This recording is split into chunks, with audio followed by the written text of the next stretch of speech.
بسم اللہ الرحمن الرحیم۔ السلام علیکم۔ وہ دسمبر کی ایک سرد رات تھی۔ سرے شام ہی گاؤں میں سناٹا چھا جاتا تھا۔ گاؤں والے اپنے اپنے گھروں میں نرم گرم بستروں میں دب کے گہری نیند کی مزے لے رہے تھے۔ آسمان پر سیاہ بادلوں کے تیرتے ٹکڑے چمکتے ستاروں کو کبھی اپنے پیچھے چھپا لیتے تو کبھی ظاہر کر دیتے۔ تیز سرسراتی ہوئی سرد ہوائیں سائیں سائیں کر رہی تھیں۔ ہر سو ہو کا عالم تھا۔ کبھی کبھار کسی کتے کے بھونکنے کی آواز سے اس خاموشی میں ارتعاش پیدا ہو جاتا، یا کوئی گیدڑ کھیتوں سے نکل کر اپنی منحوس آواز سے اس سکوت میں ہلچل مچا دیتا۔ ایسے میں رحمت اللہ کھوکر کے گھر میں ان کی 18 سالہ لڑکی سردی کی پرواہ کیے بغیر صحن میں بے قراری سے چکرا رہی تھی۔ یوں لگتا تھا جیسے وہ کہیں جانے کے لیے بے چین ہو۔ آخر کچھ دیر یوں ٹہلنے کے بعد وہ خاموشی سے گھر سے نکل گئی اور قبرستان کی طرف جانے لگی۔ کچی پگڈنڈی پر تیز تیز قدم اٹھانے لگی۔ دونوں طرف لگے ہوئے قد آور درخت رات کی اس تاریکی میں کسی دیو کی مانند لگ رہے تھے، لیکن وہ ارد گرد سے بے نیاز، بے خوف و خطر قبرستان کی جانب بڑھی چلی جا رہی تھی۔ سرد ہوا میں شدت آ گئی تھی۔ اس نے اپنے گرد لپیٹی سیاہ چادر کو اور بھی سختی سے خود پہ لپیٹ لیا۔ کچھ ہی دیر میں وہ قبرستان کے آخری کونے پہ بنی جھونپڑی میں داخل ہو گئی۔ جھونپڑی میں موجود بدحیت شخص والے آدمی نے چونک کر آنکھیں کھولیں۔ وہ زمین پر چوکڑی مارے بیٹھا، ہاتھ میں پکڑی موٹے اور رنگ دار دانوں والی تسبیح کو تیزی سے گھما رہا تھا۔ اس طرح کی کئی مالائیں اس کے گلے میں بھی تھیں۔ وہ اپنے حلیے اور انداز سے کوئی سادھو لگ رہا تھا۔ آؤ آؤ، ہمیں تمہارا ہی انتظار تھا۔ لڑکی کو دیکھ کر اس کی لال لال موٹی آنکھوں میں چمک ابھری اور بڑی بڑی مونچھوں تلے لبوں پہ پر اسرار مسکراہٹ نمودار ہو گئی تھی۔ لڑکی سر جھکائے اس کے سامنے بیٹھی تھی۔ ہمیں معلوم ہے تم کس لیے آئی ہو۔ سادھو کی روبدار آواز جھونپڑی میں گونجی۔ آپ آنکھوں والے ہیں، سب سمجھ سکتے ہیں، میری کیا مجال جو آپ کے سامنے بول سکوں۔ لڑکی کے انداز میں عقیدت در آئی۔ تمہارا کام ہو جائے گا، لیکن وہ بولتے بولتے رکا۔ لیکن کیا مہاراج؟ وہ بے چینی سے بولی۔ تمہیں ہمارے پاس روز آنا ہوگا۔ سادھو کی بات پر وہ پریشان ہو گئی۔ نہیں مہاراج، میں روز نہیں آ سکتی۔ اس کے انکار پر سادھو سوچ میں ڈوب گیا اور کچھ دیر بعد سر اٹھا کر بولا، ہر مہینے کی 9 چندی اتوار کی رات۔ ہر مہینے؟ لیکن کیوں مہاراج؟ کیا عمل زیادہ لمبا ہے؟ لڑکی کے استفسار پر سادھو پرجلال لہجے میں بولا، بس زیادہ سوال مت کر۔ اگر کام کروانا ہے تو آ جا، ورنہ ناراض مت ہو مہاراج، میں آ جاؤں گی۔ ٹھیک ہے، اب تم جاؤ۔ سادھو نے دوبارہ آنکھیں بند کر لیں اور تیزی سے تسبیح گھمانے لگا۔ وہ لڑکی اٹھی اور بڑی عقیدت سے سادھو کے ہاتھ کو چوم کر باہر نکل آئی۔ اب اس کے قدم واپس گھر کی جانب تھے۔ بانو، بانو اٹھ جا، سویر ہو گئی ہے بانو۔ بانو کی اماں حمیدہ اسے جھنجھوڑ کر اٹھانے کی کوشش کر رہی تھی۔ اس نے سستی سے اوں کہہ کر دوبارہ لحاف اوپر لے لیا۔ اماں، سونے دینا۔ چل ہٹ، اتنی دیر سونا اچھا نہیں، اٹھ جا، تیرا ابا تجھے بلا رہا ہے بانو پتر۔ حمیدہ نے اسے اٹھانے کی آخری کوشش کی تھی، لیکن وہ پھر سے کروٹ بدل کر سوتی بن گئی۔ حمیدہ اسے گھورتی ہوئی کمرے سے باہر نکل آئی اور چھوٹے سے باورچی خانے میں آ کے ناشتہ بنانے لگی۔ شکر ہے دھوپ نکل آئی، اتنے دنوں بعد سورج نے اپنی شکل دکھائی ہے۔ رحمت آسمان کی طرف دیکھ کر بڑبڑایا اور حمیدہ کے پاس پیڑھا کھینچ کر بیٹھ گیا۔ بانو دھی نہیں اٹھی۔ اس کے لہجے میں بیٹی کے لیے محبت تھی، اس کے لہجے میں بیٹی کے لیے محبت تھی۔ نہیں، 1 نمبر کی ڈھیٹ ہے یہ لڑکی۔ حمیدہ توے پر سینکی روٹی پہ دیسی گھی لگاتے ہوئے بولی تو رحمت ہنس دیا۔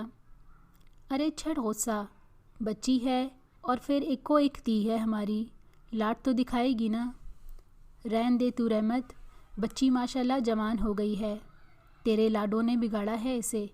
حمیدہ نے اس کی آگے روٹی اور سالن رکھتے ہوئے کہا۔ لے نرا میں نے ہی تو نہیں بگاڑا اسے، آخر تیری بھی تو دھی ہے۔ رحمت روٹی کا نوالا توڑتے ہوئے بولا۔ ہاں میری دھی ہے، میں انکاری تھوڑی ہوں، بس یہ کہتی ہوں کہ کچھ گھرداری سیکھ لے، آخر کل کلاں کو اس کا بیاہ بھی تو کرنا ہے نا، رب جانے اس کے نصیبوں میں کیا لکھا ہے۔ ڈر لگتا ہے دھیوں کے مقدر سے رحمت، اور کوئی گل نہیں، حمیدہ فکر مندی سے بولی تو کچھ دیر کے لیے رحمت بھی خاموش سا ہو گیا، پھر جھٹک کر بولا، جھلی نہ ہوئے تے، نہ پریشان ہوا کر، بس اللہ آگے دعا کیا کر، وہ ہماری دھی ہی نہیں بلکہ سب کی دھیوں کے نصیب اچھے کرے۔ حمیدہ نے زیر لب آمین کہا اور اپنے دل میں آنے والے وسوسوں کو جھٹکنے کی کوشش کرنے لگی۔ اماں میں پانی لینے کھوہ پہ جا رہی ہوں۔ شام ہو چکی تھی، بانو نے گھڑا اٹھایا اور اماں کو گویا اطلاع دیتی ہوئی چھپاک سے باہر نکل آئی۔ حمیدہ ٹھنڈی سانس بھر کر رہ گئی۔ بانو یہ واحد کام بڑی تندہی سے انجام دیتی تھی۔ حمیدہ کے لیے یہ بھی غنیمت تھا، کیونکہ اس کی ہڈیوں میں اتنی طاقت نہیں رہی تھی کہ وہ دور پرانے کھوہ سے پانی لا سکے۔ وہ تو بانو کے جانے پر راضی نہ تھی، لیکن مجبوری تھی، گھر میں کوئی اور ہوتا بھی تو نہیں، رحمت تو سارا دن چودھریوں کے کام کرتا تھا۔ بانو نے کھوہ کی طرف جانے والے رستے پر قدم بڑھائے ہی تھے کہ اس کی سہیلی زلیخا بھی آ گئی۔ دونوں سہیلیاں باتیں کرتے ہوئے چل پڑیں۔ بانو تیرا کیا خیال ہے، وہ تجھ سے ملنے آئے گا؟ ہاں کیوں نہیں، وہ ضرور آئے گا، بانو نے مسکراتے ہوئے کہا۔ اچھا جی، اتنا یقین وہ بھی ایک اجنبی پر؟ زلیخا نے شرارت اور شوخی سے کہا۔ ہاں، اور سن تو، اسے اجنبی مت بول، جو دل میں بس جاتا ہے نا وہ پھر اجنبی نہیں رہتا، اپنا ہو جاتا ہے۔ ویسے بھی کیا تو نہیں جانتی وہ قول کا کتنا پکا اور سچا ہے؟ بانو کے لہجے میں یقین تھا۔ ہاں یہ تو ہے، جب سے وہ اس گاؤں میں آیا ہے ہر طرف اس کے اخلاق اور کردار کا چرچا ہے۔ پر زلیخا نے بات ادھوری چھوڑ دی۔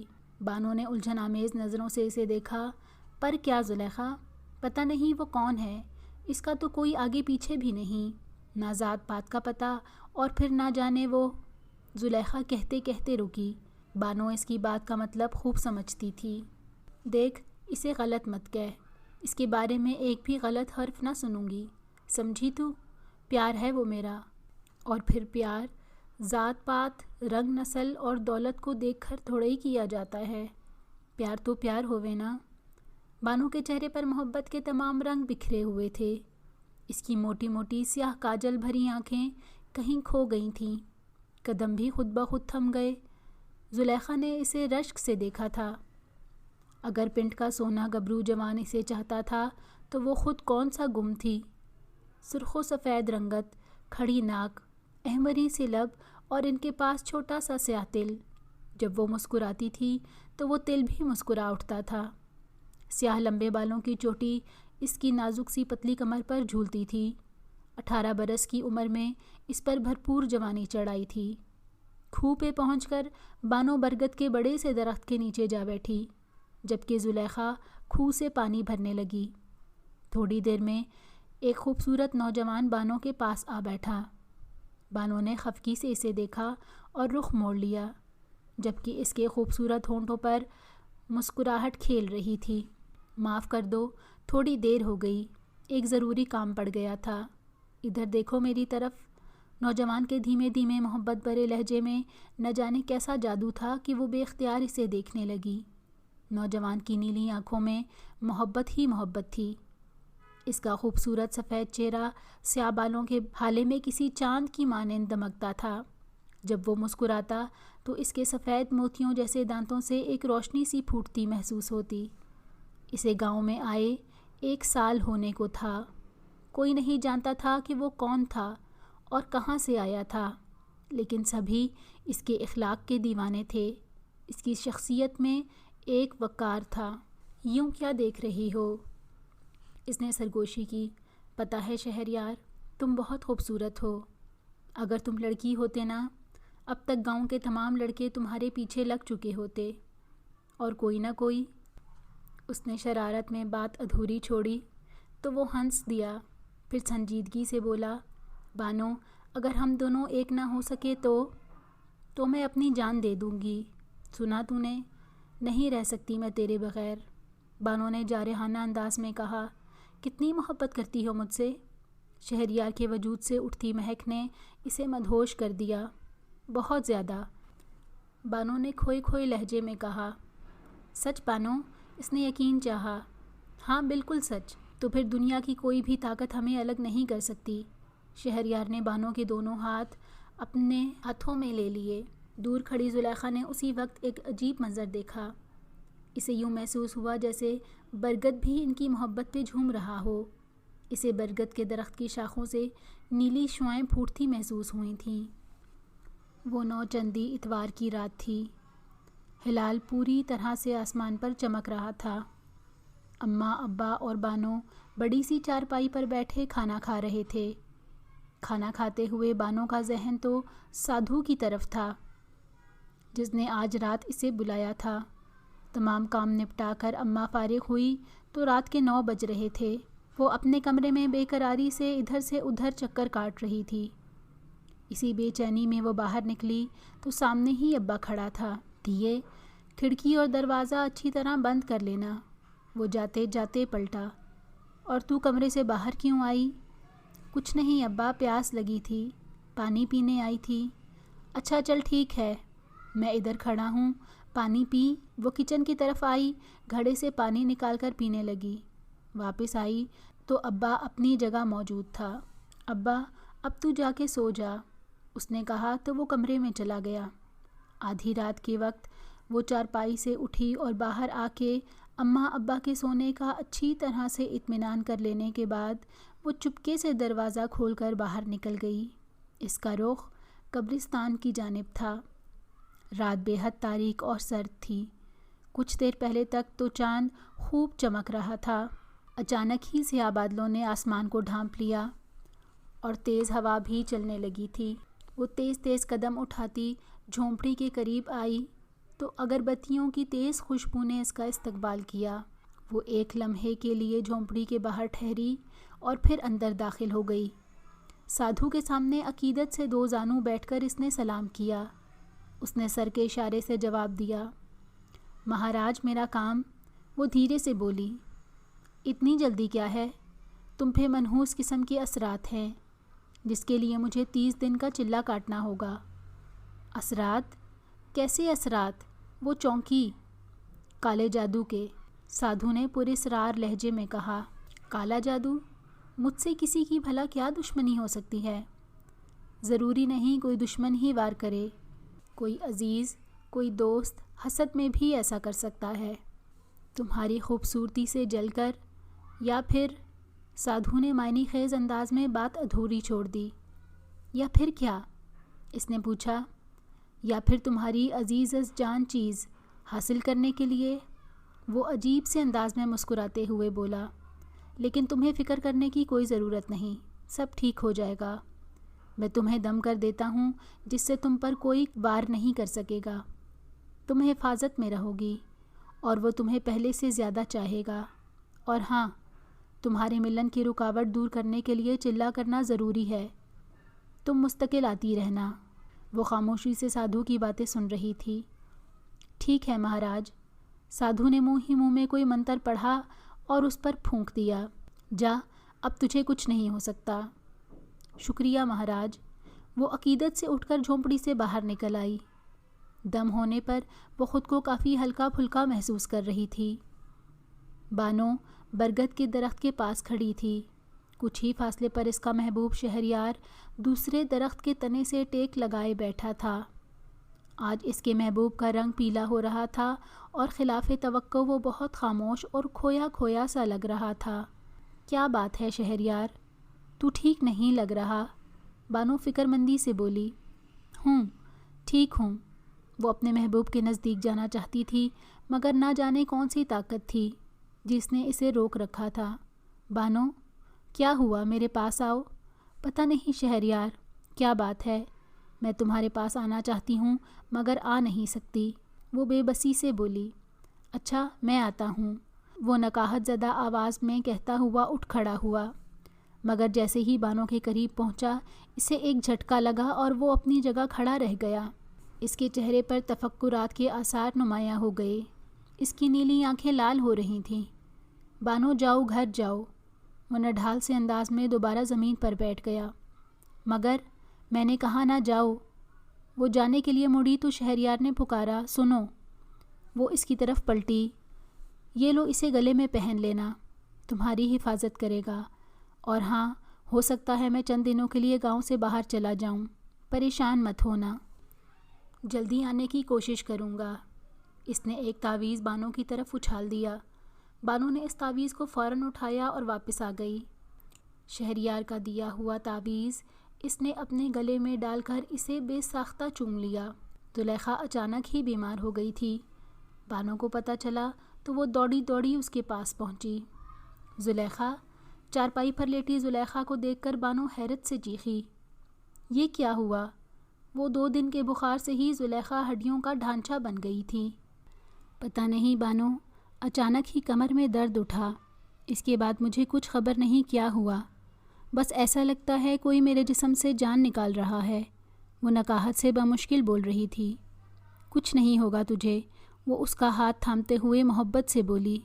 اس کی بات پر زلیخا کے لبوں پر پھیکی سی مسکراہٹ رینگ گئی۔ نہیں بانو، میرا کوئی پتہ نہیں، کب سانسیں رک جائیں، ہو سکے تو مجھے معاف کر دینا۔ یہ کیسی باتیں کر رہی ہے تو؟ بانو تڑپ کر بولی۔ اس سے پہلے کہ وہ کچھ اور کہتی، زلیخا کی سانسیں اکھڑنے لگیں۔ زلیخا، زلیخا، بانو چیختی ہوئی چاچا چاچی کو بلانے باہر بھاگی، لیکن ان کے آنے تک زلیخا کی سانسیں تھم چکی تھیں۔ وہ ہمیشہ کے لیے اپنوں کو روتا چھوڑ کر چلی گئی تھی۔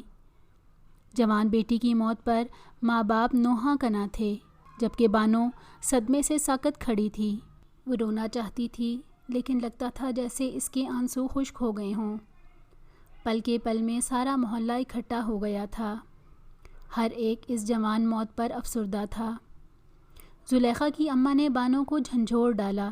بانو پتر، زلیخا مر گئی۔ وہ زور زور سے بین کر رہی تھیں۔ نہیں نہیں، زلیخا نہیں مر سکتی۔ اس کے ساکت وجود میں حرکت ہوئی۔ میری سہیلی زلیخا نہیں۔ اس نے ایک دل سوز چیخ ماری اور بے ہوش ہو گئی۔ سب عورتیں اس کی طرف دوڑیں۔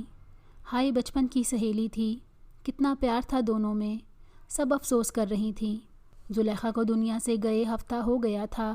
اس نے بڑی مشکل سے خود کو سنبھالا تھا۔ اس کا کہیں دل نہیں لگ رہا تھا۔ وہ راتوں کو سو نہ پاتی۔ اسے شہریار کی ضرورت تھی، لیکن اس کا کچھ بھی پتہ نہ تھا۔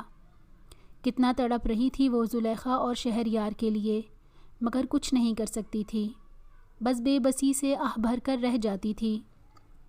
اس رات بانو جب سونے کے لیے لیٹی تو اسے یاد آیا کہ کافی دنوں سے وہ سادھو کے پاس بھی نہیں گئی۔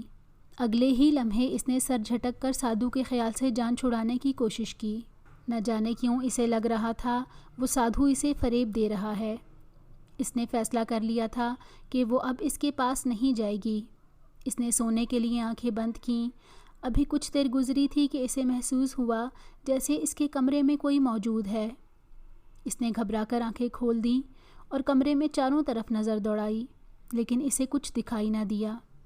اس نے اپنا وہم سمجھ کر دوبارہ سونا چاہا۔ اس بار کستوری اور لوبان کی خوشبو نے اسے چونکا دیا۔ تبھی اس کے کانوں میں سرسراہٹ، سرگوشی ہوئی۔ بانو، بانو! وہ خوف زدہ ہو گئی۔ کون؟ اس نے ہراساں ہو کر پکارا۔ وہ اٹھ کر بیٹھ گئی۔ اس نے دوبارہ پکارا، کون ہے؟ پھر وہ کمرے سے نکل کر صحن میں آ گئی تھی۔ اس نے اماں ابا کے کمرے کی طرف دیکھا۔ ایک لمحے کے لیے اس نے سوچا کیوں نہ اماں کو اٹھاؤں، مگر دوسرے ہی لمحے اس نے اپنا ارادہ بدل دیا اور واپس کمرے میں آ گئی۔ کیا ہو رہا ہے یہ؟ وہ بڑبڑائی۔ اچانک اسے کسی چیز کا احساس ہوا۔ بے اختیار اس نے اپنی گردن پر ہاتھ پھیرا تو اس پر انکشاف ہوا کہ گلے سے تعویذ غائب تھا۔ وہ سکتے میں رہ گئی۔ اس نے سارا کمرہ چھان مارا، باہر صحن میں بھی دیکھ آئی، لیکن تعویذ کا کہیں نام و نشان نہیں تھا۔ اسے تعویذ کے گم ہو جانے کا بے حد دکھ تھا، اسی لیے وہ دوسرے دن پرانے کھو کی طرف چلی آئی تھی۔ یہاں آ کر اس کی تمام یادیں تازہ ہو گئی تھیں۔ زلیخا، شہریار۔ اس کے لبوں سے سسکی سی نکلی اور ان دونوں کی یاد میں اس کی آنکھوں سے آنسو بہنے لگے۔ وہ چلتی ہوئی برگد کے درخت کے پاس آ گئی۔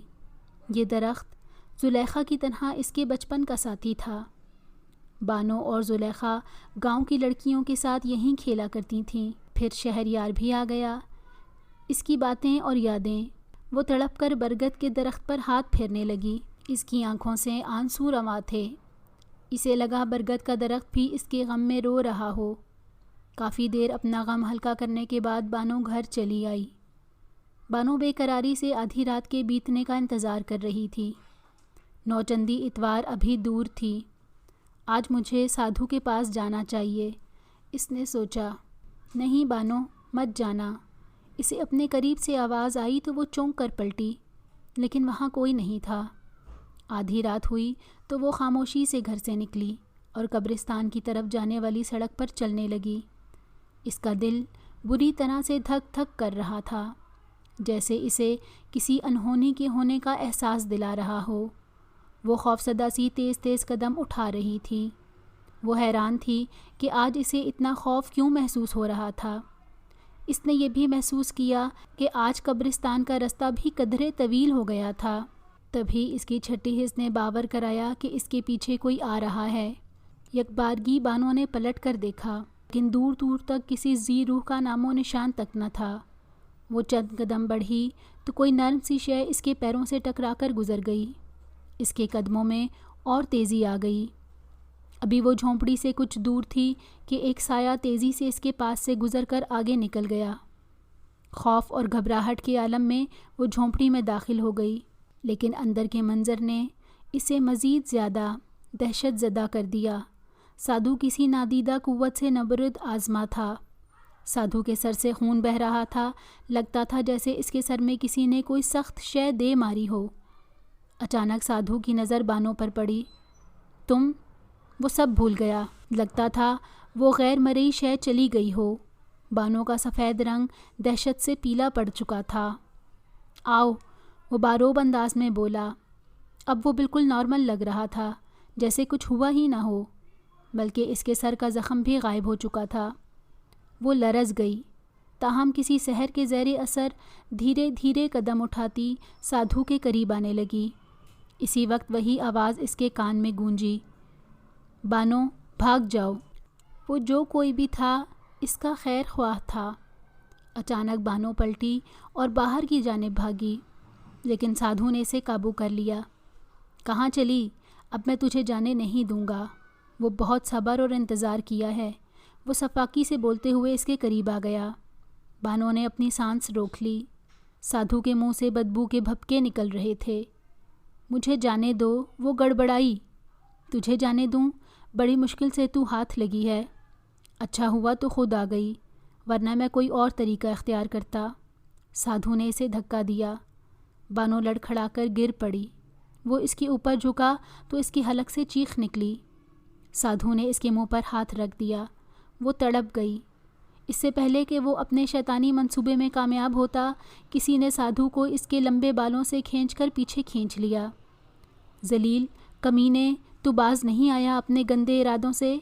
آج تو نہیں بچے گا، زندہ نہیں چھوڑوں گا میں تجھے۔ کسی نادیدہ وجود کی آواز گونجی، ساتھ ہی سادھو کے حلق سے دردناک چیخ برآمد ہوئی۔ اس کی پشت پر جلنے کا نشان ابھرا۔ بانو دم سادھے سب دیکھ رہی تھی۔ رومان، چھوڑ مجھے، تجھے جلا کر بھسم کر دوں گا، سادھو چلایا، لیکن دوسرے ہی پل پھر تڑپ گیا۔ رومان نامی اس نادیدہ شخص نے اس کی گردن دبائی تھی، تاہم سادھو خود کو اس کی گرفت سے چھڑانے میں کامیاب ہو گیا اور غصے میں چلایا، میں کہتا ہوں چلا جا یہاں سے۔ اس بار خاموشی چھا گئی۔ ہا ہا ہا، بس یہاں تک تیری طاقت تھی، وہ کہہ کے لگاتا ہوا بانو کی طرف پلٹا۔ وہ گھبرا کر دروازے کی طرف سرک گئی۔ سادھو نے اس کے قریب جانے کی کوشش کی تو ٹھٹک گیا۔ تم پھر آ گئے۔ شاید رومان، بانو اور سادھو کے درمیان دیوار بنا کھڑا تھا۔ اب تم نہیں بچ سکتے، شنکر مہاراج، اس نے کہا، اور دوسرے پل بجلی سی چمکی۔ سادھو کے سنبھلنے سے پہلے ہی اس کا سر تن سے جدا ہو گیا۔ بانو خوف سے بے ہوش ہو گئی تھی۔ بانو نے آنکھ کھولی تو اس نے خود کو اپنے کمرے میں پایا۔ وہ فوراً اٹھ بیٹھی۔ اف میرے خدا، کیا وہ خواب تھا؟ سادھو، اندھیری رات اور وہ سب بہت برا ہوا۔ شنکر مہاراج ہندو اور وہ نادیدہ شخص رومان، اگر وہ نہ ہوتا تو وہ لرز گئی تھی۔ ابھی وہ ان گتھیوں میں الجھی ہوئی تھی کہ باہر سے ابا کے تیز تیز بولنے کی آواز آئی۔ بانو فوراً کمرے سے نکلی۔ پتہ نہیں کیا قیامت ٹوٹنے والی ہے اس گاؤں پر، اللہ رحم کرے۔ رحمت پریشانی سے بول رہا تھا۔ ہوا کیا ہے بانو کے ابا؟ حمیدہ نے فکر مندی سے پوچھا۔ وہ قبرستان میں جو درویش نہیں رہتا تھا، اسے قتل کر دیا گیا ہے رات۔ قاتل نے اس کا سر جسم سے الگ کر دیا ہے، رحمت نے بتایا تو بانو کی اماں کے چہرے پر ہوائیاں اڑنے لگیں۔ یہ کیا کہہ رہے ہو رحمت؟ صحیح کہہ رہا ہوں حمیدہ، پولیس تفتیش کرتی پھر رہی ہے۔ کھوجی کو بلایا گیا ہے تاکہ وہ قاتل تک پہنچنے میں ان کی مدد کرے۔ رحمت نے مزید بتایا تو بانو کا دل کانپ کر رہ گیا، کیونکہ وہ جانتی تھی قاتل کون ہے۔ رات کے اس پہر وہ بھی وہاں موجود تھی، اور اگر کھوجی نے کھرا نکال لیا تو اس کے آگے وہ سوچنا بھی نہیں چاہتی تھی۔ وہ قاتل نہیں تھی، لیکن اس کے دل میں چور تو تھا نا۔ اگر اماں ابا کو پتہ چل گیا تو بڑی مصیبت ہو جائے گی۔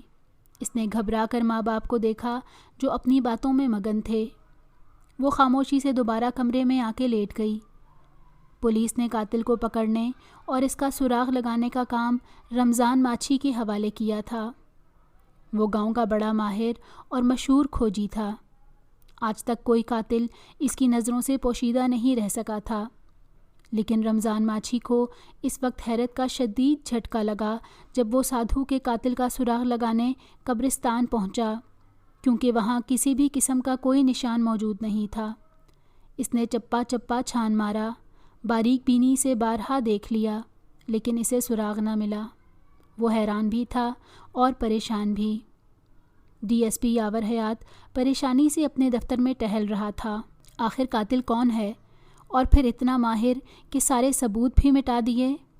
پوسٹ مارٹم کی رپورٹ کے مطابق سادھو کو تیز دھار آلے سے قتل کیا گیا تھا، اور اس کے جسم پر چوٹوں کے نشان بھی پائے گئے تھے، جن سے ظاہر ہوتا تھا کہ وہ قتل ہونے سے پہلے قاتل کے ساتھ گتھم گتھا ہوا، لیکن خود کو بچانے میں ناکام رہا، اور قاتل نے اپنا کام کر دکھایا۔ وہ انہی خیالات میں الجھا ہوا تھا کہ سنتری نے اسے بتایا کہ ایک نوجوان ملنا چاہتا ہے۔ مجھ سے؟ ڈی ایس پی بڑبڑایا۔ اچھا بھیجو۔ سنتری واپس مڑا۔ تھوڑی دیر بعد ایک نوجوان اندر داخل ہوا۔ السلام علیکم۔ اس نے اندر آتے ہی سلام کیا تھا۔ وعلیکم السلام۔ یاور حیات اسے دیکھ کر بے اختیار آگے بڑھا۔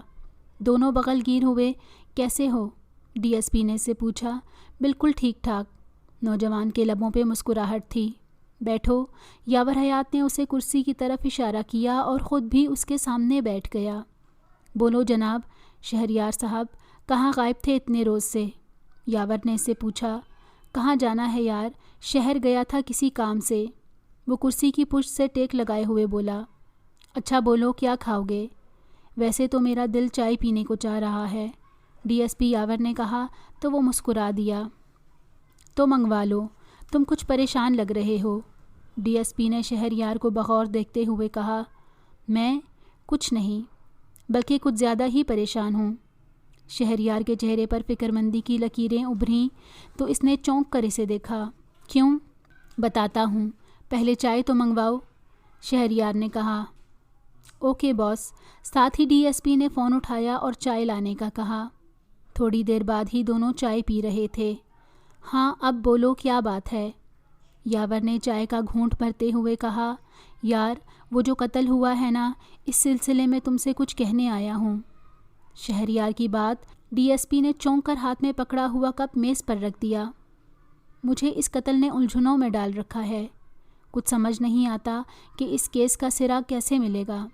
یاور پریشانی سے بولا۔ اسی الجھن سے تو نکالنے آیا ہوں۔ تمہارا کیا خیال ہے اس قتل کے پیچھے کون ہو سکتا ہے؟ شہریار نے سوال کیا۔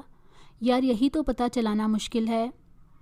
یاور نے ساتھ ہی مختصر لفظوں میں اسے واردات کے متعلق تفصیل سے آگاہ کیا۔ میرے خیال میں یہ کام کسی نادیدہ ہستی کا ہو سکتا ہے، ورنہ تم خود سوچو، یہ کسی انسان کے بس کی بات نہیں ہے کہ وہ قتل بھی کرے اور اپنا نام و نشان بھی نہ چھوڑے۔ میری معلومات کے مطابق وہ سادھو کوئی چلہ بھی کاٹ رہا تھا۔ ہو سکتا ہے کہ وہ چلہ الٹ ہو گیا ہو اور اسی ماورائی شے نے جسے وہ قابو کرنے کے چکر میں تھا اسے قتل کر دیا ہو۔ شہریار کی بات پر یاور اسے پرسوچ نظروں سے دیکھتا ہوا بولا، کہتے تو تم ٹھیک ہو، لیکن مجھے یقین نہیں آ رہا۔ اس کے جسم پر چوٹوں کے بھی نشان ہیں۔ ارے بھائی، ان اندیکھی طاقتوں کے اختیار میں سب کچھ ہوتا ہے۔ ہو سکتا ہے اس کا مقابلہ کسی طاقتور جن سے ہوا ہو، اور تم بھی یہ جانتے ہو کہ جن کسی بھی روپ میں آ سکتا ہے، خواہ وہ جانور کا روپ ہو یا پھر انسان کا۔ ویسے مقتول کی لاش کہاں ہے؟ شہریار نے پوچھا۔ وہ ابھی ہسپتال کے مردہ خانے میں ہی ہے، یاور نے بتایا۔ جتنی جلدی ہو سکے اس کی لاش کو ٹھکانے لگا دو، بلکہ اسے جلا دو، شہریار نے پراسرار لہجے میں کہا تو یاور نے چونک کر اسے دیکھا۔ کیا کہہ رہے ہو تم؟ اس کی لاش جلا دوں؟ لیکن وہ تو مسلمان ہے نا، پھر کیوں؟ وہ الجھ کر بولا۔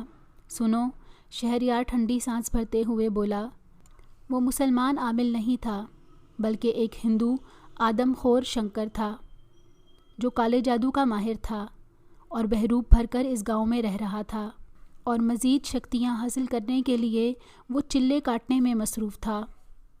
وہ کالے شیطان دیوتا کا پجاری تھا۔ اسے خوش کرنے کے لیے وہ ہر گھنونا اور گندا فعل کرتا تھا جس کی ہمارے اسلام میں سختی سے ممانعت ہے۔ اسے ہر وہ کام کرنا تھا جس سے شیطان دیوتا خوش ہو کر اپنی تمام پراسرار شکتیاں اسے سونپ دیتا۔ وہ اپنی نفسانی خواہشات کی تکمیل کے لیے خوبصورت لڑکیوں کو اپنا شکار بناتا اور پھر انہیں شیطان دیوتا کے چرنوں میں جا کے ذبح کر کے ان کا گوشت کھاتا اور خون پیتا تھا۔ اس نے 3 ماہ تک یہ گھناؤنا کھیل یہاں سے چند میل کے فاصلے پر واقع گاؤں میں کھیلا، لیکن جلد ہی اس کا پول کھل گیا۔ وہاں سے وہ اپنی جان بچا کر بھاگ نکلا اور مختلف ٹھکانے بدلتا ہوا اس گاؤں میں آ گیا، مگر اس نے یہاں یہ حکمت عملی اختیار کی کہ وہ اپنا شکار گاؤں کی لڑکیوں کے بجائے آس پاس کے علاقوں سے حاصل کرتا۔ اس کی طاقتوں میں اضافہ ہوا تو اس نے اپنے استاد کے کہنے پر ایسی لڑکی کی تلاش شروع کر دی جس کا جنم اماوس کی تاریک رات میں ہوا ہو، جس کا گوشت کھا کر اور خون پی کر وہ جادو نگری کا بے تاج بادشاہ بن سکتا تھا۔ اماوس کی رات میں پیدا ہونے والی لڑکی کی نشانی یہ تھی کہ اس کے جسم یا گردن پر کالا گہرا نشان ہوگا۔ اس سے پہلے کہ وہ اپنے ارادوں میں کامیاب ہوتا اسے قتل کر دیا گیا۔ لیکن اصل کہانی تو اب شروع ہوگی۔ اگر اس کی لاش کو جلایا نہ گیا تو اس کا گرو اور اس کی غلام روحیں اسے نکال کر لے جائیں گی، اور اس کا جو مقصد ادھورا رہ گیا ہے وہ پورا کر کے اسے دوبارہ زندگی دے دیں گی۔ پھر بہت تباہی مچے گی۔ نہ جانے کتنی معصوم لڑکیاں اس شیطان کی ہوس کی بھینٹ چڑھیں گی۔ خون کی ہولی کھیلی جائے گی۔ پورے ملک پہ شیطانوں کا قبضہ ہو جائے گا۔ شہریار خاموش ہو گیا جبکہ یاور حیات ساکت بیٹھا تھا۔ او مائی گاڈ، اس کے لبوں سے نکلا، تم نے یہ معلومات کیسے اکٹھی کر لیں؟ میں اسی سلسلے میں گاؤں سے باہر گیا ہوا تھا۔ دراصل مجھے اس پر پہلے ہی شک ہو گیا تھا۔ میں نے چھپ کر اس کی نگرانی بھی کی تھی۔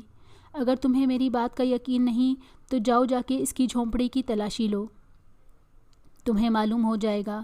میں تو اسے زندہ گرفتار کروا کے دنیا والوں کے سامنے عبرت کا نشان بنانا چاہتا تھا، لیکن افسوس وہ میری غیر موجودگی میں قتل ہو گیا۔ اچھا، اب میں چلتا ہوں۔ اب تم ان معلومات کی روشنی میں اپنی تفتیش کو آگے بڑھاؤ۔ اللہ حافظ۔ شہریار تھانے سے نکل کر سیدھا برگد کے درخت کے پاس جا پہنچا، جبکہ ڈی ایس پی یاور حیات نے فوراً کارروائی کا فیصلہ کر لیا تھا۔ اسے یقین تھا کہ شہریار جھوٹ نہیں بول سکتا۔ وہ دونوں تقریباً ہم عمر ہی تھے۔ وہ 4 ماہ قبل شہر سے ٹرانسفر ہو کر ادھر نور پور آیا تھا، جہاں اس کی اتنی جان پہچان نہ تھی، لیکن یہ شہریار ہی تھا جس نے اس کی ہر قدم پر مدد اور رہنمائی کی، اور یوں وہ اس مختصر سے عرصے میں گاؤں کے سبھی لوگوں کو جان گیا تھا۔ چھوٹے موٹے کیسز میں بھی شہریار اکثر اس کی مدد کرتا تھا۔ یہ کیس ذرا مختلف نوعیت کا تھا، اس لیے وہ سوچ سمجھ کر ہر قدم اٹھانا چاہتا تھا۔ بہرحال جو بھی تھا، وہ اپنی اور شہریار کی دوستی پر فخر کرتا تھا۔ بانو کو شہریار کی آمد کی خبر ہوئی تو وہ بھاگتی ہوئی پرانے کھوہ پہ آئی اور سیدھی برگد کے درخت کے پاس پہنچی۔ اپنے محبوب کو دیکھ کر اس کے قدم لڑکھڑائے۔ اس کا محبوب، اس کا پیار درخت کے تنے سے سر ٹکائے آنکھیں موندھے بیٹھا تھا۔ وہ اس کے قریب ہوئی تو شہریار نے اپنی آنکھیں کھول دیں۔ بانو، وہ پکارا۔ بانو بے قراری سے اس کے قریب آ گئی۔ شہریار نے اسے اپنی باہوں میں بھر لیا۔ آج پہلی بار ایسا ہوا تھا کہ وہ اس کے اس قدر نزدیک ہوئی تھی۔ وہ شہریار کے سینے سے لگ کر رو رہی تھی۔ کہاں چلے گئے تھے تم؟ کیوں گئے تھے؟ پتہ تو تھا نا میں تمہارے بغیر نہیں رہ سکتی۔ زلیخا بھی مجھے چھوڑ گئی، مر گئی وہ۔ میں کتنا روئی اور تڑپی لیکن تم نہیں آئے۔ وہ سسک رہی تھی۔ شہریار اس کے بالوں میں انگلیاں پھیر رہا تھا، پھر دھیرے سے اسے خود سے الگ کر کے اس کے آنسو صاف کیے۔ چپ کرو، معاف کر دو، اب کہیں نہیں جاؤں گا، تمہارے پاس ہی رہوں گا، وعدہ۔ پھر دونوں ہنس دیے۔ اچانک شہریار نے اس سے پوچھا، ایک بات پوچھوں، تم سے برا تو نہیں مناؤ گی؟ لو بھلا، کیوں تمہاری بات کا برا منانے لگی؟ بانو نے محبت بھری نظروں سے شہریار کو دیکھتے ہوئے کہا، جبکہ شہریار سنجیدہ تھا۔ تم کہیں اس عامل کے پاس تو نہیں جاتی رہی جو قتل ہوا ہے؟ بانو ایک دم گڑبڑا گئی، پھر سنبھل کر بولی، نہ نہیں، میں کیوں جاؤں گی اس کے پاس؟ شہریار نے بغور اس کے چہرے کو دیکھا۔ اس نے نظریں چرا لیں۔ اچھا چھوڑو ان باتوں کو، یہ دیکھو میں تمہارے لیے کیا لایا ہوں۔ اس نے جیب میں ہاتھ ڈال کر سر اور سبز رنگ کی چوڑیاں بانو کی آنکھوں کے سامنے کر دیں۔ ارے یہ تو بہت پیاری ہیں۔ وہ ایک دم سے خوش ہو گئی۔ اسی وقت بانو کی چادر سرک کر نیچے گری۔ شہریار نے چونک کر اس کی گردن کی طرف دیکھا۔ یہ نشان، اس کے ذہن میں جھماکا سا ہوا۔ اس کے چہرے سے پریشانی جھلک اٹھی۔ بانو نے اپنی چادر درست کی۔ کیا ہوا؟ کچھ نہیں، کلائی لاؤ تمہیں چوڑیاں پہناؤں۔ بانو نے مسکرا کر اس کی طرف کلائی بڑھا دی۔ بانو اپنا خیال رکھا کرو، اور ہاں تنہا مت رہا کرو۔ کیوں؟ وہ بھول پن سے بولی۔ ارے ویسے ہی کہہ رہا ہوں۔ اچھا وہ تعویذ کدھر ہے؟ شہریار نے اس سے پوچھا۔ تعویذ؟ بانو الجھن سے بولی اور پھر ساری بات شہریار کو بتا دی۔ یہ لو۔ اس نے اپنے گلے سے تعویذ اتارا۔ اب اسے حفاظت سے رکھنا۔ بانو نے اسی وقت گلے میں تعویذ پہن لیا۔ ڈی ایس پی یاور حیات نے ہسپتال فون کر کے سادھو کی لاش منگوانے کے لیے 2 سپاہی ہسپتال بھیج دیے اور اب بے چینی سے انتظار کر رہا تھا کہ اس کے موبائل کی بیل بجی۔ ہیلو، ڈی ایس پی یاور حیات اسپیکنگ۔ دوسری جانب سے گھبرائی ہوئی آواز سنائی دی۔ سر، میں ڈاکٹر احمد بول رہا ہوں۔ کیا ہوا ڈاکٹر احمد؟ خیریت نہیں ہے سر، اس سادھو کی لاش مردہ خانے سے غائب ہے۔ واٹ؟ یہ خبر سنتے ہی اسے جھٹکا لگا۔ لیکن یہ کیسے ہوا؟ وہ فکر مندی سے بولا۔ معلوم نہیں سر، حالانکہ یہاں کی سیکیورٹی بہت سخت ہوتی ہے، کوئی اندر داخل نہیں ہو سکتا۔ سمجھ نہیں آتا یہ سب کیسے ہوا۔ آج صبح تک تو وہ لاش موجود تھی، لیکن جب آپ کے بندے پہنچے اور ہم وہاں لاش لینے گئے تو وہ غائب تھی۔ ڈاکٹر احمد کی بات پر وہ پریشان ہو گیا۔ آپ نے اچھی طرح چیک تو کیا ہے نا؟ جی سر، مردہ خانے کا چپا چپا دیکھ لیا، مگر سمجھ نہیں آتا کہ لاش کہاں گئی۔ ٹھیک ہے، میں بعد میں بات کرتا ہوں، آپ دوبارہ چیک کریں۔ Okay sir. رابطہ منقطع ہوا تو یاور حیات نے فوراً ایک سپاہی بھیج کر شہریار کو بلا بھیجا۔ تھوڑی ہی دیر میں دونوں روبرو بیٹھے تھے۔ میں سمجھ گیا ہوں، یقیناً یہ اس کے گرو اور غلام روحوں کا کام ہے۔ وہ اسے اپنے طلسماتی جنگل میں لے گئے ہوں گے، جو یہاں سے شمال جو بھی اس کے قریب جائے گا وہ جل کر بھسم ہو جائے گا۔ شہریار آنکھیں بند کیے بول رہا تھا۔ اس کا مطلب ہمیں سب سے پہلے ایسے شخص کو ڈھونڈنا ہے جو اس کا طلسم ختم کر سکے، یاور نے کہا تو شہریار نے اسپات میں سر ہلا دیا۔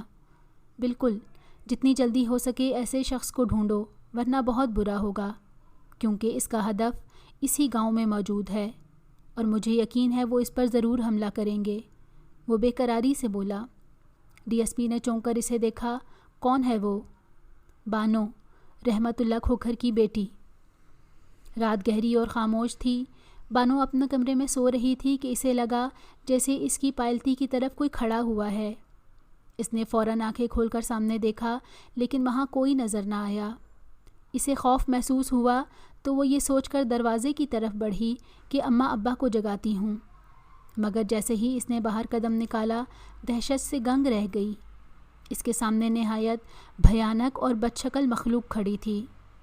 اس کا قد کھجور کے لمبے تنے کی مانند تھا اور اس کا رنگ تارکول سے بھی زیادہ سیاہ تھا۔ چہرے پر موٹی اور سرخ آنکھیں، خون سے بھرے 2 پیالے لگ رہے تھے۔ اس کے دانت لمبے تھے جو منہ سے باہر نکلے ہوئے تھے۔ اس کے چوڑے اور موٹے ہونٹ لٹک کر سینے تک آ رہے تھے۔ اس کے لٹکے ہوئے کانوں سے دھواں نکل رہا تھا اور پورے جسم پہ سیاہ بال تھے۔ اس مخلوق نے حرکت کی اور بانوں کی طرف بڑھی۔ اس نے سہم کر اسے دیکھا اور اس کے لبوں سے زوردار چیخ نکلی اور وہ چکرا کر زمین پر گر گئی۔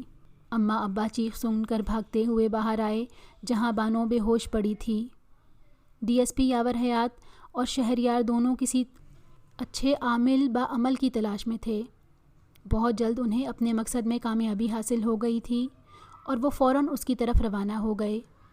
جب وہ اس عامل کے حجرے کے پاس پہنچے تو شہریار کو اچانک ہی بے چینی ہونے لگی۔ یار یاور ایسا کرو تم اکیلے اندر چلے جاؤ، پتہ نہیں کیوں مجھے گھبراہٹ محسوس ہونے لگی ہے۔ یاور نے شہریار کے چہرے کی طرف دیکھا جو کہ زرد ہو رہا تھا۔ ٹھیک ہے تم میرا انتظار کرو، طبیعت زیادہ خراب ہے تو یہ لو گاڑی کی چابی، جا کے بیٹھ جاؤ۔ شہریار نے چابی لی اور فوراً گاڑی کی طرف چلا گیا۔ یاور حیات اندر داخل ہوا تو ایک نورانی صورت والے بزرگ بیٹھے نظر آئے۔ یاور نے بڑے ادب سے انہیں سلام کیا اور اپنے آنے کا مقصد بیان کرنے لگا تو بزرگ نے فوراً ہاتھ اٹھا کر اسے بولنے سے روک دیا۔ کچھ کہنے کی ضرورت نہیں بیٹا، سب جانتا ہوں۔ تم شنکر کی طرف سے پریشان ہو، انشاءاللہ وہ اپنے انجام کو پہنچے گا۔ اور تمہارا دوسرا ساتھی اندر کیوں نہیں آیا؟ پیر صاحب نے میٹھے اور دھیمے لہجے میں سوال کیا تو یاور حیران رہ گیا۔ بابا جی، جیسا آپ کے بارے میں سنا ویسا ہی پایا۔ بابا جی کے چہرے پر مسکراہٹ آ گئی۔ چلو پھر چلتے ہیں، نیک کام میں دیر نہیں کرنی چاہیے۔ دونوں باہر آئے تو شہریار غائب تھا۔ یہ کہاں چلا گیا؟ یاور پریشانی سے بولا تو بابا جی نے اس کے کندھے پر ہاتھ رکھ دیا۔ پریشان مت ہو، وہ جہاں بھی ہوگا خیریت سے ہوگا۔ بابا جی اس کی طبیعت خراب ہو گئی تھی، پتہ نہیں کیسا ہے۔ میں نے کہا نا وہ ٹھیک ہے، تم چلو، انہوں نے شفقت سے کہا۔ یاور نے گاڑی سٹارٹ کی اور جنگل کے رستے پر ڈال دی۔ بابا جی نے پہلی فرصت میں جنگل کے قریب ڈیرا لگایا، پھر اپنا عمل شروع کیا۔ آدھی رات کے وقت انہوں نے مٹی کا تیل اور ماچس لی، چاروں طرف مٹی کا تیل چھڑک دیا۔ منہ ہی منہ میں کچھ پڑھ کر وہ حصار بھی باندھ رہے تھے تاکہ کوئی بھی اس جنگل سے نکل نہ پائے۔ جب وہ تیل چھڑک کر فارغ ہوئے تو انہوں نے فوراً آگ لگا دی۔ تو پھر انسانی چیخوں کا ایک شور بلند ہوا، بچاؤ بچاؤ، ہمیں معاف کر دو۔ وہ رو رہے تھے، چلا رہے تھے۔ لمحوں میں آگ نے تمام جنگل جلا کر راکھ کر دیا۔ اسی میں شنکر، گرو اور اس کی غلام روحیں بھی جل کر خاک ہو گئیں۔ بابا جی نے فوراً تمام راکھ جمع کر کے دریا میں بہانے کا حکم دیا۔ ڈی ایس پی یاور نے فوراً اپنے بندوں کو حکم کی تعمیل کا کہا اور خود بابا جی کو لے کر چودھری زعیم کے ڈیرے پر آ گیا۔ ابھی تھوڑی دیر ہی گزری تھی کہ رحمت روتا ہوا آیا۔ سرکار میری مدد کریں، میری بچی کو بچا لیں۔ بابا جی فوراً اٹھے، چلو ان کے ساتھ۔ چودھری اور یاور بھی چل پڑے۔ بابا جی نے بانو کو دیکھا جو بے ہوش پڑی تھی۔ وہ مراقبے میں چلے گئے جبکہ وہاں پر موجود افراد کے چہروں پر پریشانی نمایاں تھی۔ کچھ دیر بعد بابا جی نے آنکھیں کھول دیں۔ پریشانی والی بات کوئی نہیں، بچی بالکل ٹھیک ہے، بس خوفزدہ ہو گئی تھی۔ دراصل اس بچی کی پیدائش اماوس کی تاریک رات کو ہوئی ہے، جس کی وجہ سے شیطانی قوتیں اس پر اثر انداز ہونے کی کوشش کرتی رہیں، جس میں وہ کسی حد تک کامیاب بھی ہو گئیں۔ یہی وجہ تھی کہ یہ سادھو شنکر کے جال میں پھنس گئی اور یہ اس کے پاس جانے لگی، لیکن سادھو اس پر وار نہ کر سکا کیونکہ یہ سخت حفاظتی حصار میں رہی۔ ہر بار اسے کوئی بچاتا رہا۔ کل رات بھی سادھو کی غلام روحیں اسے لینے آئی تھیں، جنہیں دیکھ کر یہ بے ہوش ہو گئی۔ وہ روح اپنے مقصد میں کامیاب نہ ہو سکی کیونکہ اس کے گلے میں تعویذ تھا جو اس کی حفاظت کر رہا تھا۔ سب سے بڑھ کر اس بچی کا محافظ وہ ہے جس نے اسے یہ تعویذ دیا ہے۔ لیکن بابا جی، آخر وہ کون ہے جو بانو کی حفاظت کر رہا ہے؟ حمیدہ نے بے چینی سے پوچھا۔ وہ بزرگ مسکرا دیے۔ وہ اس کا بچپن کا ساتھی اور عاشق ہے۔ سب کے منہ حیرت سے کھلے رہ گئے۔ عاشق؟ ہاں، جو صرف اس کے لیے سب کو چھوڑ کر آیا ہے۔ تم لوگ اسے اچھی طرح جانتے ہو اور پہچانتے بھی ہو۔ بابا جی نے ان کے تجسس میں اضافہ کیا۔ اس کا نام شہریار ہے۔ شہریار؟ بے اختیار سب کے ہونٹوں سے نکلا۔ ہاں شہریار، وہ ابھی آتا ہوگا، باقی باتیں وہی بتائے گا۔ کچھ دیر میں شہریار بھی آ گیا۔ اس کے چہرے پر مسکراہٹ تھی۔ بابا جی، آپ کی اجازت ہو تو بانو کو دیکھ لوں؟ ہاں کیوں نہیں، بلکہ اسے ہوش میں بھی لاؤ۔ وہ دھیرے سے چلتا ہوا بانو کے پاس آیا۔ اس نے کچھ پڑھ کر بانو پر پھونکا۔ تب رحمت اور حمیدہ حیران رہ گئے۔ انہوں نے اپنی بیٹی کو ہوش میں لانے کے لیے کتنے جتن کر ڈالے تھے، لیکن بے سود۔ اور اب شہریار کی ایک پھونک سے ہی وہ اٹھ بیٹھی اور اسے دیکھ کر مسکرانے لگی۔ بابا جی اٹھے اور پیار سے اس کے سر پر ہاتھ پھیر کر مسکرا دیے۔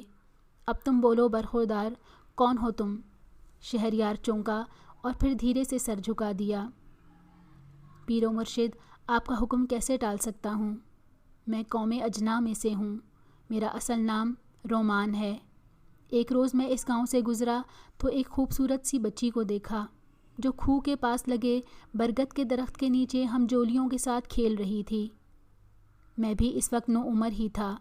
وہ مجھے بہت پیاری لگی۔ اس کی ہم جولیاں اسے بانو کہہ کر پکار رہی تھیں۔ اس بچی کو دیکھنے کے بعد میرا دل نہیں چاہ رہا تھا کہ میں واپس جاؤں، لیکن مجھے واپس اپنی دنیا میں لوٹنا پڑا۔ تاہم میرا دل مجھے روز برگد کے درخت کے نیچے کھینچ لاتا۔ اللہ تعالیٰ نے مجھے ایک خاص انعام سے نوازا ہے کہ میں ماضی اور حال میں ہونے والے واقعات و حالات جان لیتا ہوں۔ پھر جب بانو کے متعلق مجھے پتہ چلا تو میں پریشان ہوا۔ بانو جوان ہوئی تو میں اس کی محبت میں جیسے سرتاپا ڈوب گیا اور اس کی حفاظت کے لیے انسانی روپ میں نور پور چلا آیا۔ میں نے بانو کو قبرستان میں ڈرایا بھی، اس کے کمرے میں آ کے اسے روکا بھی، لیکن پھر جو کچھ ہوا سب جانتے ہیں۔ آپ لوگوں سے بس میری یہی درخواست ہے کہ مجھے اس نئے روپ میں قبول کر لیں اور پہلے کی طرح نور پور میں رہنے دیں۔ میں وعدہ کرتا ہوں میری ذات سے کسی کو نقصان نہیں پہنچے گا۔ بس آپ مجھے بانو سے جدا مت کریں۔ یہ کہہ کر رومان کی آنکھیں بھیگ گئیں اور وہ غائب ہو گیا۔ وہاں موجود افراد حقیقت جان کر ساکت و جامد کھڑے تھے، جبکہ بانو اپنے عاشق کی وفاداری پر پھوٹ پھوٹ کر رو دی۔ بابا جی نے شفقت سے اس کے سر پر ہاتھ پھیرا۔ چپ کرو بیٹی، وہ تمہیں چھوڑ کر نہیں جائے گا۔ پھر وہ چودھری زعیم سے مخاطب ہوئے۔ یہ راز صرف آپ لوگوں کے علاوہ کسی کو معلوم نہیں، اسے راز ہی رہنے دیں۔ بانو، رومان اور شہریار، ان کو کبھی جدا مت کریں۔ یہ آپ سے ایک بیٹے کے باپ کی درخواست ہے۔ میں رومان کا باپ آتوم ہوں۔ یہ کہہ کر وہ بزرگ بھی غائب ہو گئے۔ اس واقعے کو 5 سال ہو گئے ہیں۔ رومان شہریار کے روپ میں ہی اسی گاؤں میں ہی رہ رہا ہے۔ برگد کا بوڑھا درخت اب بھی بانو اور شہریار کے لیے باہیں کھولے ان کا انتظار کرتا ہے۔ گاؤں والے رومان کی حقیقت سے واقف نہیں۔ جن چند افراد کو معلوم ہے وہ پہلے سے بھی زیادہ اس سے محبت کرنے لگے ہیں۔ اور بانو، وہ تو ہے ہی اس کی دیوانی۔ اس نے شادی نہیں کی۔ جب بھی وہ بے قرار ہوتی ہے، برگد کے درخت کے نیچے کھڑا ہو کر شہریار شہریار پکارتی ہے تو اس کا محبوب فوراً حاضر ہو جاتا ہے۔ اس طرح اس پاکیزہ و عظیم محبت کا سلسلہ جاری و اگر آپ کو ہماری کہانی اچھی لگی ہے تو اردو کہانی سینٹر کو سبسکرائب کیجیے اور ہماری ویڈیوز سب سے پہلے دیکھنے کے لیے بیل آئیکن کو ضرور کلک کیجیے۔ اور ہاں، کامنٹ سیکشن میں اپنی رائے کا اظہار کرنا مت